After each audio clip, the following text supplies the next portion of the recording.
Hello, welcome to Physics Teacher. Today I am going over a test that we're having in my grade 12 chemistry class tomorrow on chemical bonding. So I'm going to go over some multiple choice questions and some different examples that you might see on some of the tests. Okay, so let's start. So first question, okay, so we have four molecules here.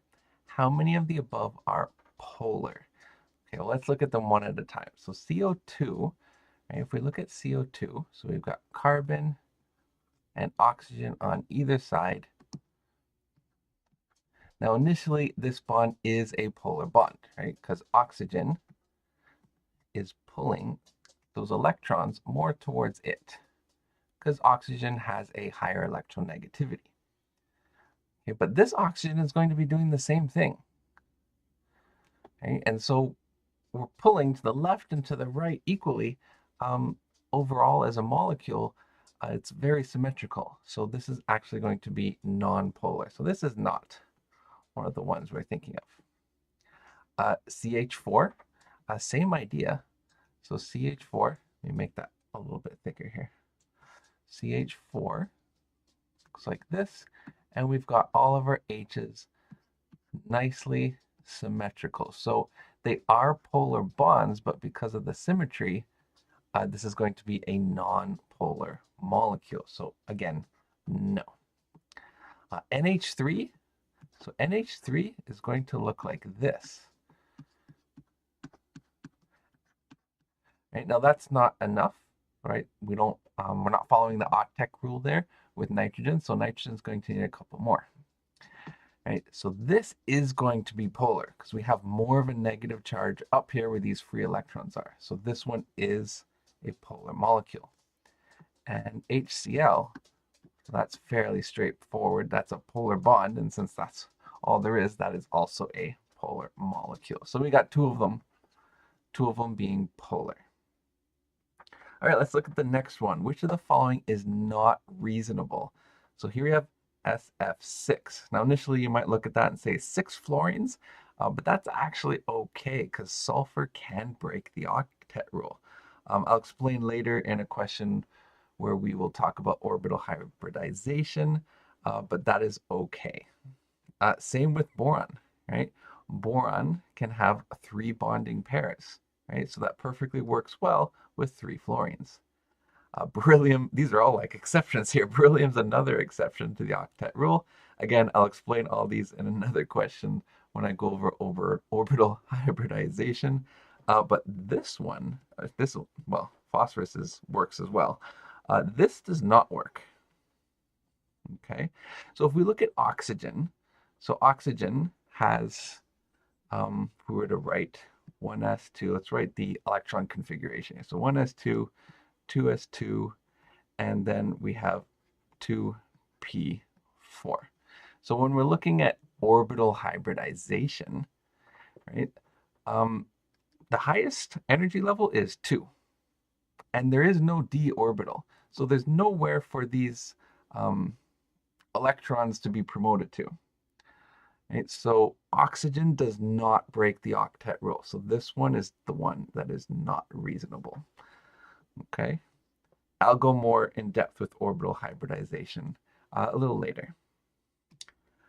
Next, so now we're talking about crystals, an example of a two-dimensional network substance. It's not table salt, right?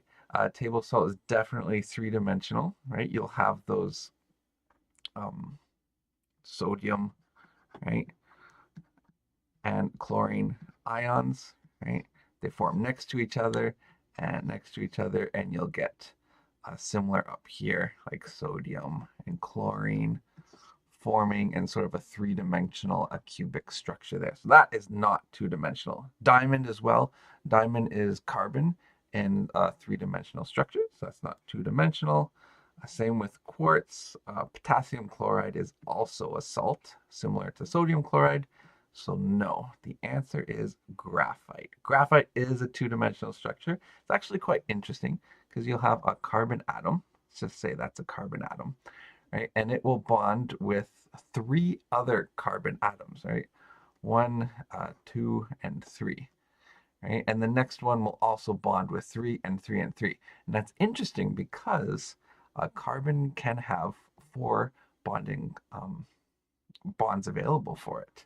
So what you end up getting are these little free electron pairs. And those free electron pairs are able to move around in the structure, which makes graphite actually capable of conducting electricity, even though carbon is a non-metal, right? So that's actually pretty cool with graphite. All right. Any questions so far? No? Okay. Let's try a couple more multiple choice. Here we have some element A. Okay. We don't know what it is, but it has 6 valence electrons. Now, when it forms A2, what type of bond are we going to get? So if we have 6 valence electrons, right? Ionic, no. If you have 6 valence electrons, that is not a metal. So no. Okay, a single covalent? No, a single covalent would happen if you had 7 valence electrons, right? Like chlorine, right? Chlorine will form a single bond like so, right? If you're getting Cl2. Okay, so not single. A double, yes.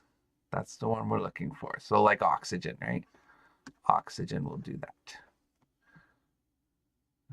that. Triple, obviously, no. That would be, for example, nitrogen. Nitrogen would have 5 valence electrons. It will form a triple bond.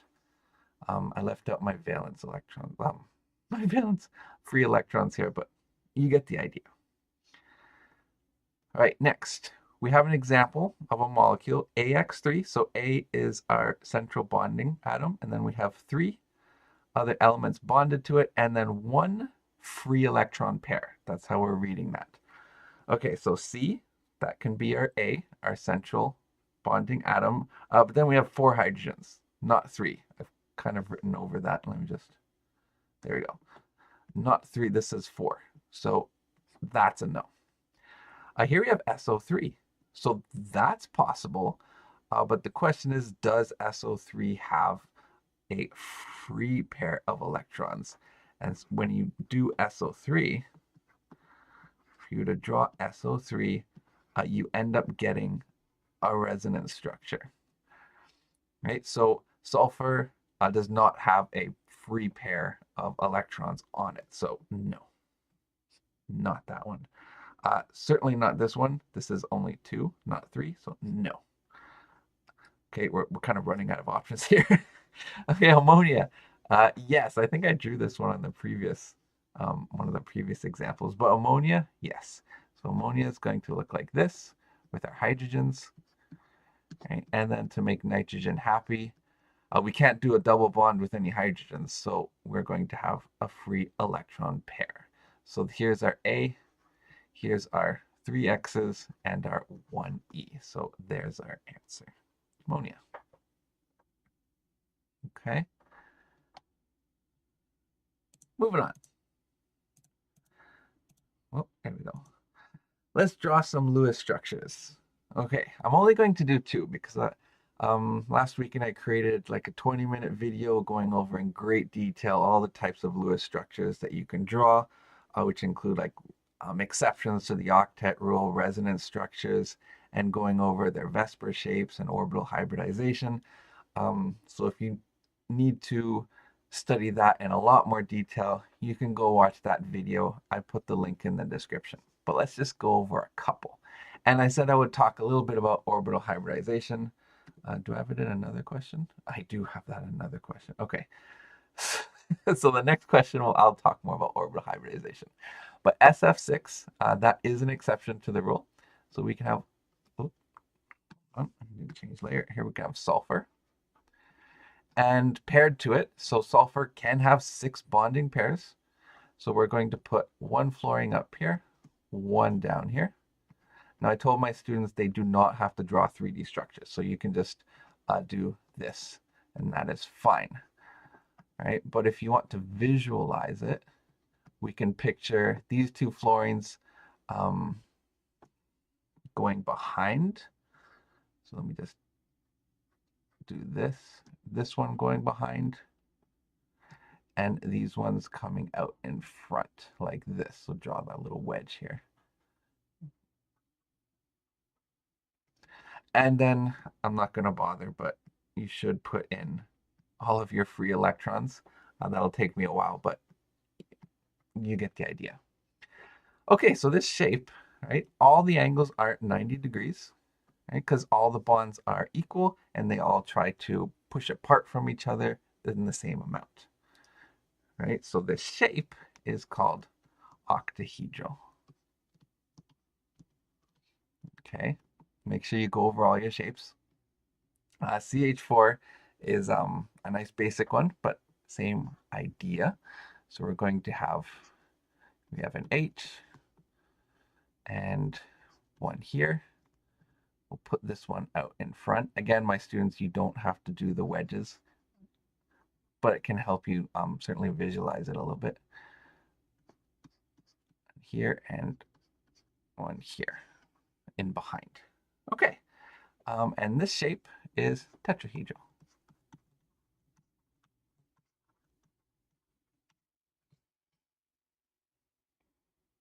All right, I'm bad with shapes. Oh, that's okay. You get used to them. As you can see, I'm not the greatest artist either.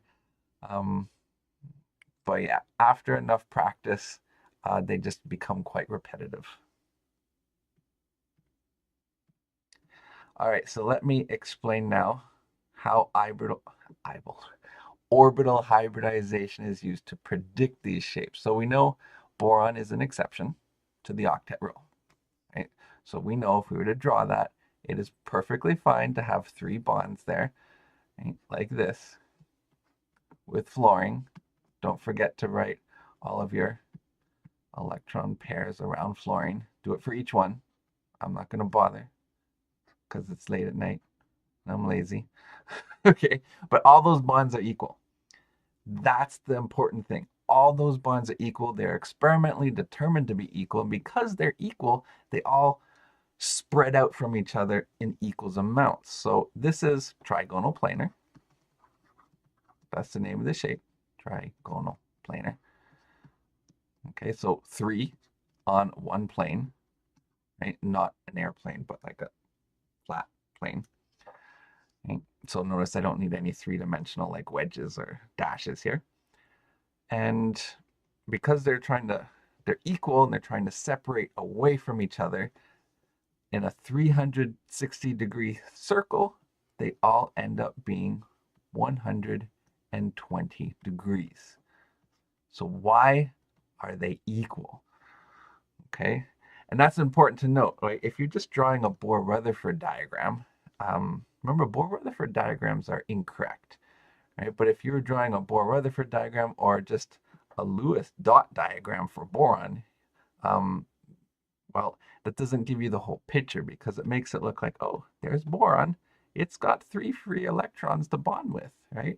But those electrons are at different energy levels, right? Let's do the electron configuration for boron, right? The electron configuration, which is the modern quantum model, is 1s2, 2s2, and 2p1. So notice 2 of these electrons are in the s orbital and 1's in the p. Those are not equal. But yet in this shape, in this trigonal planar shape, they are all equal. So how do we explain that? So that's going to be orbital hybridization. So let's just look at the outermost orbital. I mean, that's what we do when we look at a Lewis structure, is the outermost orbital. That's what we do when we look at bonding, it's the outermost. So we're just going to forget about n equals 1 here. We're just going to look at n equals 2. Okay, so if I drew an energy level diagram just for n equals 2, right, you have, here's the S, and then here's the P. And we have 3 electrons. So we first fill up our s orbital. So up spin, down spin, and then we have 1 over here. Okay, so obviously different energy levels, because if you remember this energy level diagram, as we go up, we increase in energy. All right, so what do we do then? Well, step 1, we promote an electron. So we move this electron over here. That's important because if we just look at this diagram, if I just undo that for a second, it doesn't really look like there's 3 electrons available for bonding. These ones look pretty happy. It only looks like there's 1 electron available for bonding. But we have 3. So what we do is take 1 and promote it over here. So now we have 3 electrons available for bonding, but still a problem, right? The ones in the p orbitals have higher energy than the one in the s orbital. And that's not true over here in our diagram. So what they do is they hybridize. So they sort of create a new orbital called an s, in this case, 1s, 2p, and sp2 orbital, where we have 1, 2, 3 electrons, all available for bonding, all at the same energy level. So that's orbital hybridization. Right? And that's what predicts boron to be an exception to the octet rule and the VSEPR shapes that we get. Does anyone have any questions with that?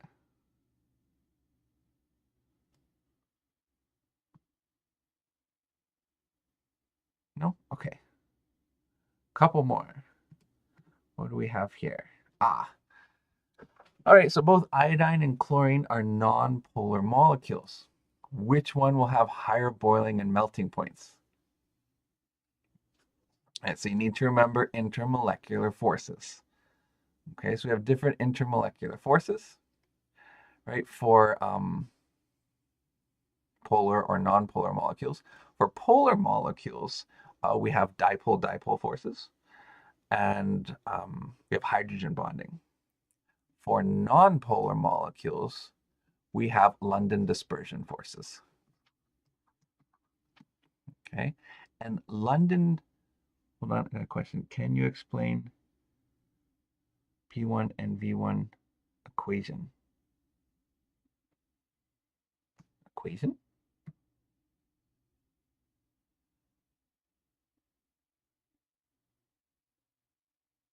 Hold on, let me finish this question. Let me know which equation you're referring to. But I'll finish this question first. All right, so these are London dispersion forces.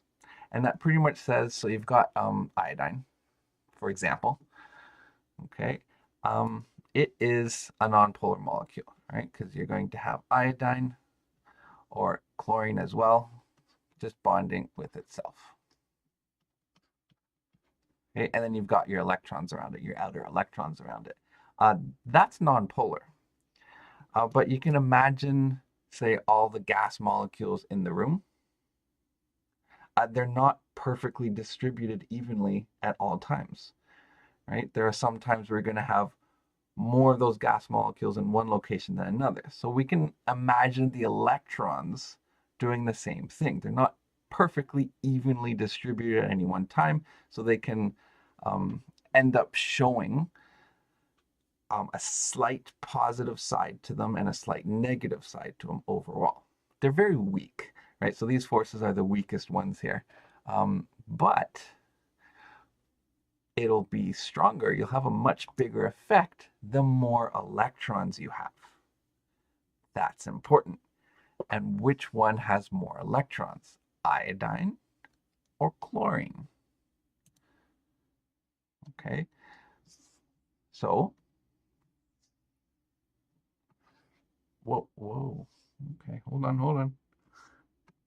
There we go. Iodine has a lot more electrons, right? If you look on the periodic table, let me just bring over our periodic table here. Here's iodine with 53 electrons, and here's chlorine with 17. So we get a much bigger effect with iodine than with chlorine, and because it's stronger, it has the higher boiling and melting points. Okay. All right. Oh, Boyle's law. Okay. For this test that I'm going over, my students don't need to know Boyle's law. But I have made some videos on Boyle's law that I can share with you later. We usually do Boyle's Law in grade 11 chemistry. Are you in grade 11?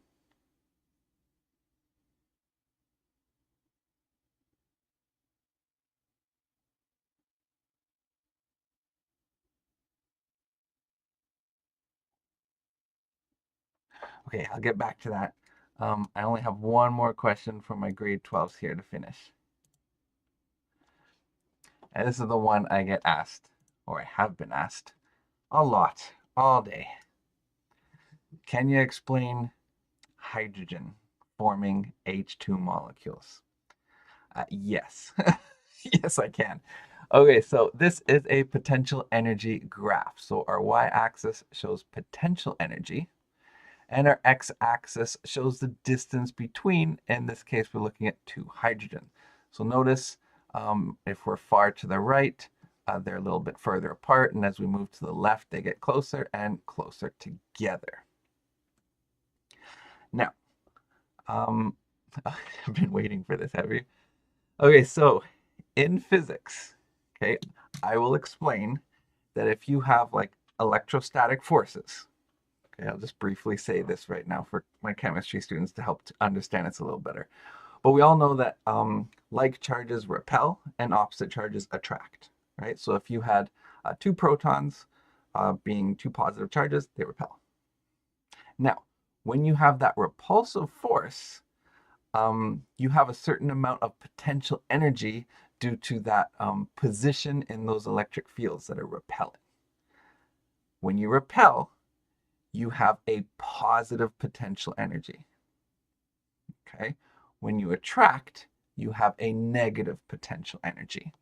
So notice here, this is very important, where the zero is. We don't need to know the minus 432. We don't need to know an exact energy, but the zero is important. Okay, now with hydrogen, right here is the lowest energy level. So if you like take two hydrogen atoms and put them here, right? This is a negative energy. They're going to attract. And as they attract, they're going to get closer and closer together. And they're going to continue to attract, right? The negative energy is getting even more negative as they continue to attract, right? Now, right here, this is where they're at the lowest point. This is where they have the most negative energy. If they attract even more and get closer together, then they're going to not be attracted as strongly. And so they're going to keep falling back. Imagine like a marble rolling back and forth inside of this well, right, until it becomes very happy right at the bottom. Okay, if they become too close, then the electrostatic forces, we're going to have an overall positive value for potential energy. They will start to repel, right? So we're going to immediately fall back down this sort of well, if you want to think of it, right? And then right at this point, they are close enough so that their orbitals for their one electron overlap, right? And that forms that bond between them, that covalent bond between them, right? And this works great with hydrogen, chlorine, any of your diatomic molecules, right? It's not going to work well with, say, a noble gas that is already happy, okay?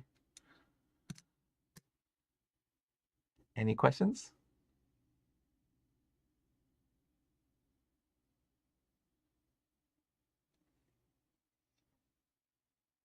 No? Okay, so that's it for my little review.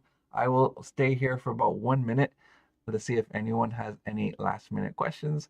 But otherwise, if my students are watching, I will see you tomorrow. Good luck on your test.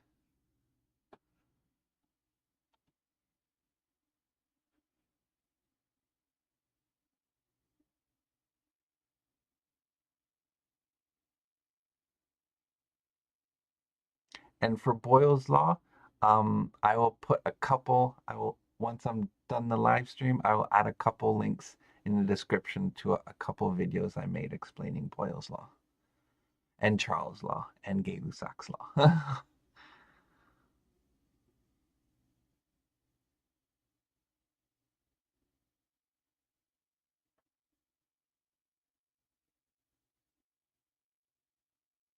All right then. I will sign off. Thank you for coming, and I'll see everyone later.